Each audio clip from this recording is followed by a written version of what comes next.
Muraho neza kandi murakomeye, reka basuhuze nanone. Toujours ni MC Pedro, mubana mu biganiro byitwa Pedro's Quote Series. Uyu munsi ikintu nabazaniye ni ijambo rikwiriye gusobanurwa abantu bakarimenya kugira ngo wenda bajye banavuga bati ni iringiri igihe gikwiriye. Ijambo nabazaniye rero ni la demagogie. Demagogie cyangwa se muzajya mwumva umuntu bavuga ngo uriya ni umudemagogue cyangwa bavuge ngo iriya ni demagoguery mu cyongereza cyangwa ngo demagogist, babivuga bitandukanye. La demagogie c'est quoi? La demagogie reka tubihereho, ni kwa kundi umuntu aba yiyamamaza kuyobora abantu. Bakunda kwikoresha muri langage politique igihe umuntu yiyamamariza kuyobora igihugu cyangwa yiyamamariza kujya mu nteko se cyangwa n'undi mwanya ukomeye, bakavuga ngo uriya ni demagogue cyangwa se il ne fait que de la démagogie. La démagogie ni kirera. La démagogie ni cya gihe umuntu avuga ibintu ariko ari ugukina ku marangamutima y'abantu gusa. Cyangwa se agaprofita ubwoba bwabo, agaprofita ibyo bifuza kugira ngo ababeshye. Akenshi ni uburyo bwa politike umuntu abakoresha rimwe na rimwe ashaka guseduiza abaturage kugira ngo bamukurikire bazamuha amajwi. Hari igihe umenya ko ari demagogie bitewe n'uko uwo muntu wenda abazwi cyangwa nta n'ibigwi afite, cyangwa munakemanga ibyo yaba akora, ibyo mukabimenya kiyamamaza. Hakabaho n'igihe mubimenya yaramaze kugera mu myanya bitewe n'uko ibyo yababwiraga atabigezeho. Hari uburyo rero demagogie igaragaramo mu gihe umuntu arimo kwiyamamaza. Turaza kubona ibintu bigera kuri 5 uburyo wamumenyamo, kuko akenshi nta nubwo uwo muntu aba akunda kwihishira, kubera ko nta bigwi aba yubakiraho cyangwa ibintu aba afite bitagiraho bifata bishingiye, nta shingiro bifite. Biroroshye kuba uwo muntu wamumenya ukavuga uti uriya muntu ni juste cyangwa ni demagogue, ni umunyakuri cyangwa aracyatsa gusa.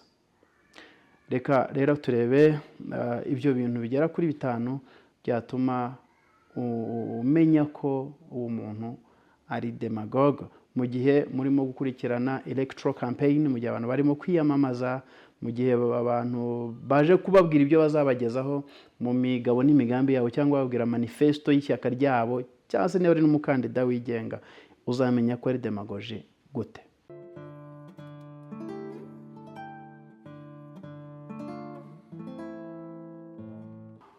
Well, murakoze cyane. Icyambere harugira gutya akababwira ko azabaha amazi mu gihe kitarenza amezi 3, ashingiye ku byifuzo byanyu. Azi ko ikibazo mufite ari amazi meza, murambiwe kuvoma Nyabarongo, murambiwe kumanuka fiyo mu kabande, akavuga ati mu mezi atarenzayo 2 cyangwa 3 ndabaha amazi. Ukibaza yarayafite, hari ahantu yari yarayafungiye, araza kuyabaha. Akababwira ati uyu muhanda wanyu wananiranye, mupfa kuntora gusa, ndahita nkuzana. Ntababwiye iby'amasoko ya leta, ntababwiye aho bigana, ntababwiye kureba ibyihutirwa, ntababwiye izindi facteurs zizamo kugira ngo abantu bashyire umuhanda ahantu. Haba harimo gukabya muri izo discours. Icyo ni icyambere kigaragarira mu muntu w'umudemagogue, kuko abaza gukina ku marangamutima yanyu. Akabona ati mukeneye amashanyarazi, akaba ari yavuga ako kanya. Akabona ko mukeneye ibi nibi, akaba ari yavuga ako kanya. Rero ladies and gentlemen, la demagogie igaragarira muri ubwo buryo. Icyo ni ikintu cyambere cyatuma mumenya ko umuntu ari demagogue cyangwa ari demagogist, cyangwa se atavugisha ukuri, ari kwishakira amajwi gusa. Icyo ni icyambere. Icya kabiri ni ikintu très dangereux, kuko abashaka uwo bita nyirabayazana w'ibitaragenze neza, cyangwa se gushaka icyo bita mu gifaransa babyita bouc émissaire cyangwa bakacyita kita ngo iki mu cyongereza baho scapegoat, gushaka uwo wakwegekaho ibintu bibi byabaye, uwo wakwegekaho esheke, uwo wakwegekaho gutinda kugezwaho amazi. Nicyo nurwo rugero natanze nko ku baturage, gutinda kubakirwa amashuri, gutinda guhabwa amashanyarazi, akashaka uwo yegekaho ibyo bintu. Inaha iwacu muri Afurika ushobora kubyegeka ku ishyaka riri ku butegetsi, cyangwa ukabyegeka ku rindi shyaka cyangwa ku bindi. Hirya mu Burayi bashobora kubyegeka kubimukira iyo babona bashaka kuvuga ikintu kitatumye bagera ku bintu, cyangwa igitinza process bakaba bavuga bimukira, cyangwa bakaba bavuga abantu bakibasira igice runaka bakita ko ari nyirabayazana. Uzumva umuntu rero w'umudemagogue avuga ati ngewe yikubita mu gatuza ati ntabwo ndi nk'aba bandi bababeshya bagira gutya na gutya na gutya na gutya. Ugasanga nk'ugiye kwiyamamaza muri Amerika nuko wenda bo byarangiye akavuga ati uriya muriro watewe n'abademokrate cyangwa watewe n'abarepublicain, agatangira gushaka ba nyirabayazana, cyangwa akavuga ati uriya muriro utewe n'abanoir americain, uriya muriro utewe n'abazungu, nabyo birashoboka, uriya muriro utewe n'ibiki. Ukimara kumva gutyo ushobora kuvuga uti kameme iyo ni imvugo iri demagogue, wakagombye gushingira kuri fact, ku bintu by'ibimenyetso bifatika bya nyabyo bifitiye gihamya byabanje kugenzurwa. Rero umuntu wiyamamaza neza yirinda gushaka bouc émissaire cyangwa gushaka nyirabayazana, afata ikintu yakwita kibi kiba mu buyobozi akaba yagishyira kuwo bahanganye, cyangwa agishyira ku bandi batari we. Akwiriye kuvuga ati yego byabayeho ariko ngewe nje bizagenda gutya na gutya. Icya gatatu rero, umuntu w'umudemagogue iyo yiyamamaza cyangwa avuga ibyo azakora, nigeze kubivuga ariko reka dusurinye cyangwa duca akarongo ku bwoba. Ashingira ku bwoba cyangwa se akabatera ubwoba kumva ko mutamutoye ibyo bintu arimo kubabwira ntabwo bizakemuka. Hari abakunda kuvuga aba immigrant barimo bateza ibibazo by'ubushomeri muri Amerika, mu Burayi, akaba yababwira muri Afurika akabwira ati iyi mitwe yitwaje intwaro yo mu mashyamba ni njye ugomba kuyikuraho, nta wundi wabishobora, byinshi cyane. Noneho akabanza akazana za discours zibereka ko muri danger, muri en danger, muri mu kibazo. Yamara kugukereyamo ubwo bwoba, noneho akakubwira ati utantoye ibi bintu ntabwo bizashoboka. Akababwira, kazana ibintu by'ikirere gihindagurika, akababwira ko mutamutoye ibintu bizaba amahano, akababwira ko ari we ufite urufunguzo rw'ubukungu kandi amapfa ariho nta wundi wayakuraho atari we. Ariko wajya no kureba ukavuga ati ariko si uyu muntu uramutse ubitekereje uzanye akantu k'akenge kubitekerezaho, ukavuga si uyu muntu yakijije amapfa bangahe ngo tube tubaye aba kabiri. Iyo watekereje rero ubwo kaba kabaye wamuvumbuye. Ariko gusa nyine abafite abantu bari inyuma bamukubitira amashyi n'impundu, bamuhayipinga bazamura. Ariko uko byagenda kose uri umuntu uzi ubwenge ukwiriye kumenya ko ari umudemagogue. Icya kane ni ugutanga amasezerano ushobora kubona ko atazanashoboka, kubabwira ko ari bukureho se imisoro n'amahoro, kubabwira ko ibya bindi natangiye byo kububakira ikiraro mu gihe cy'ukwezi kumwe, ni bya bindi nababwiye cyo umuntu wese kumukura ku mazi urugo rwose rukaba rufite amata mu gihe cy'umwaka umwe, kubabwira ko des projets irréalisables, akabashyiraho imishinga atazabasha kugeraho.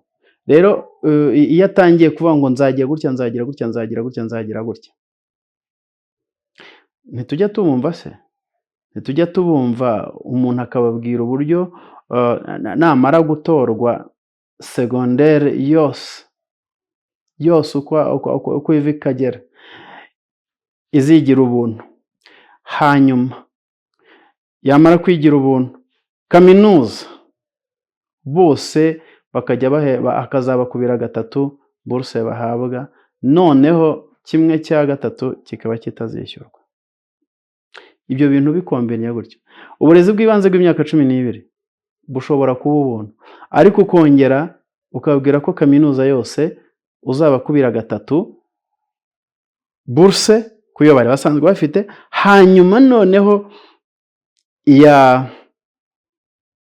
igice 1/3 ni ukuvuga nk'umugabane umwe w'izo nshuro 3 abantu bakaba batazawishyura.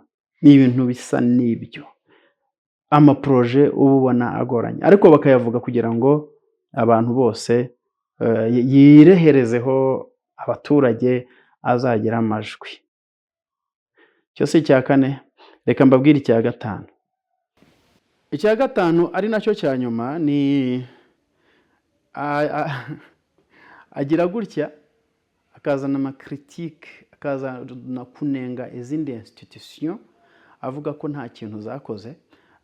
Niba ari ishyaka agatangira kuzana andi mashyaka mu rurimi rwe ashaka kuvuga ngo ntacyo amaze, agashyira mu majwi abayobozi bayo, kenshi wenda ntibanavuga n'ayo mashyaka ahubwo bavuga abayobozi bayo, bakavuga uburyo bexploita ubutunzi bw'igihugu badatekereza abaturage, donc ni nko kwataka abandi bantu bahanganye nawe. Iyo uwiyamamaza atangiye kwataka abandi kaba kabaye, binagaragaza faiblesse ye, binagaragaza uburyo aba adashoboye. La demagogie rero wenda mvuze bikeya, ariko igaragarira muri ibyo bintu. Ikintu cy'ingenzi kimeze nka ceinture yabyo aba yatakaje sens ya raison, aba yatakaje gushyira mu nyurabwenge ngo avuge ibintu bifatika. Ninde se utabizi ko ubuyobozi bwiza bukorera abaturage kandi bugakorera mu baturage, hanyuma abaturage bagakora bikamwitirirwa ariko bitewe ko yabayoboye, akaridinga by example. Ubwo ibyo ntawe utabizi. Uvuze uti dufatanije n'ubwenge mfite na experience mfite, namwe dufatanije tuzagera ku muhanda byihuse, ukavuga igihe kiri rationnel avec raison, atari ukubeshya byagutwara iki. Abaswahili nibo bavuga ngo kinyume na hayo, ibitandukanye n'ibyo c'est de la démagogie. Hanyuma rero umuturage, umuntu uwo ari we wese yakwitwara ate kugira ngo izo disikuru ziza zijya ku byiyumviro byacu, ku marangamutima yacu, zitagira icyo zidukoraho, cyangwa se tunatekereza tutapfa kuba ba nyirangeyo bajya, byagenda gute? Reka tugaruke nyuma y'akaruhuko.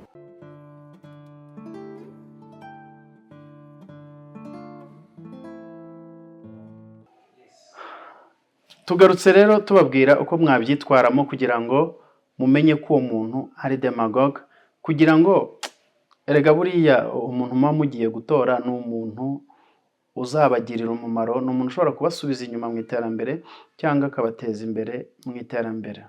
Rero kugira ngo umenye ko uwo muntu ari umudemagogue, ubu twebwe tugira amahirwe kuko wenda tuvuye mu matora ejo bundi, umukandida watowe yerekanaga ibikorwa. Niba avuze ati umuturage ku isonga, hari facts, ibyo bintu bigaragara. Niba avuze ati, ngira ngo mwarabibonye no kwiyamamaza uyu mwaka rwose, nta bintu byinshi yavugaga, byari ambiance, no ku gice kinini cyari ambiance. Kubera iki se? Hari fact, hari ibigaragara.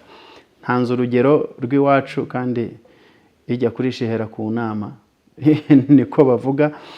Ariko hari undi ushobora kuza nta na fact afite agatanga amasezerano ari aho ngaho gusa, ariko nk'umuntu uzi ubwenge ukwiriye kureba aya masezerano atanga eske ko twumva ngo bimuri ku bitugu byari uzabizana, yirengagije ko ari abaturage, ari imisoro yacu, ari iki? Kuki atavuga ati dufatanije, cyangwa se ngo agaragaze n'ibindi bigaragara bituma yaba ari umukandida w'ukuri. Ikindi ukwiye kureba iyo atangiye gushaka ba nyirabayazana b'ingorane mwaba murimo, cyangwa se ibyo yita ingorane by the way atari n'ingorane, ari igihe ari ikibazo cy'igihe gusa bizanakemuka. Iyo atangiye kuzana ba nyirabayazana urumva barimo arema n'amacakubiri kugira ngo abaturage bagire abo bareba nabi. None ubwo niba bareba nabi n'abayoboke babo, bityo ahinge amacakubiri mu bantu. Abantu rero baba bakwiriye kudetekta uwo muntu bakamubona hakiri kare, bakamwinyora, bakamusuzugura, bakamwihorera, kubera ko nyine yatangiye kuzana ibintu by'amacakubiri. Kubaha amasezerano ya vuba na vuba, dukwiriye gutekereza. Iyo twigisha abantu kwirinda abatekamutwe baba bashaka kuturya amafaranga kuri momo, tuba turababwira ngo mutekereze mbere y'uko umusubiza. Tekereza aho mufitanye gahunda, utekereze uwo nguwo ushaka kugukiza byihuse niba nta bene wabo babakene, kuki atabahereyeho. Ni nk'ibi byose, umuntu wiyamamaza nawe yiguhuma bakubwira ngo ngiye kukuzanira amashanyarazi, ngo ngiye kukuzanira umuhanda, ngo ngiye kukuzanira amazi y'urubogobogo, ngo oya, urwo rusaku ntirugukange, ni ukuvuga gusa. Tekereza urebe niba ibyo bintu avuga bifite ishingiro. Ndumva ari n'ibyo. Gutekereza bituma ugenzura, bituma ureba icyakora. Urumva tuba dushaka kuba muri sosiyete ifite harmony, ifite amahoro, iri ku murongo. Rero umuntu atangiye kuza arema amacakubiri, undi atangiye kuza abaha ama promesa atazashyika, kumva ko muzivuriza ubuntu, agahita kubita ikintu aho ngaho ati ni mu ntore, abaturage bose baziyavurirwa ubuntu. Come on, uri umuntu uzi ubwenge wabanza ugatekereza muzavurirwa ubuntu, imiti ikorerwa muri icyo gihugu ni ingahe, ingana iki? Ntimuzi no kwikorera imbago, ariko ngo muzavurirwa ubuntu. Tutekereze ko consultation ibaye ubuntu, iyo miti se nayo ni ubuntu. Biradusaba gutekereza, ni ugutekereza. Hari umwarimu wajyaga atubwira ati muratekereza iki? Akavuga ati omwe niba munatekereza. Twagira ngo aradututse, ariko buriya yaravuga ati muratekereza ubundi. Hari ibyo bavuga ngo to think twice, gutekereza kabiri. Gutekereza kabiri ni ugutekereza ukongera ugatekereza. La demagogie cyangwa umudemagogue, dukoze recap, ni uwo muntu uza kwiyamamaza ariko ibitekerezo bye nta fact, nta musingi bifite, ari ugupfa kuvuga gusa, cyangwa se akaza guteranya abantu kugira ngo mumukurikire, cyangwa se akagira uwo yegeka ku mayesheke yagiye aba, cyangwa ku iterambere ridindira cyangwa ritaraza neza, akagira uwo yegekaho ibyo bintu. Rero mumenye ko ijambo ry'umunsi ryari demagogie, cyangwa ko buri demagogue, nari buri uko waryita mu Kinyarwanda. Ubwo uzaribona yandike muri comment, ariko iryo ni ijambo rikoreshwa mu gihe abantu barimo bavuga imigabo n'imigambo y'ibyo bazageza ku baturage. Aho rero iyo bidashingiye ku bintu bifatika, bidafite umusingi, biba ari demagogie. Niba wishimiye iki kiganiro cyangwa se n'ibindi biganiro byacu, dukandire kuri subscribe. Tugiye kugera ku bantu 1000 kandi turashaka kubageraho bitarenze uku kwezi, niko twavuganye dutangira umwaka. Kandi ugisangiza abandi bajye bamenya societe tubamo, n'ubwoko bw'abantu babamo, kuko tuba dushaka ubuyobozi bwiza, tuba dushaka gutera imbere, kandi iyo dufite ubuyobozi bwiza tugira igihugu cyiza, tukagira n'aho dukorera heza.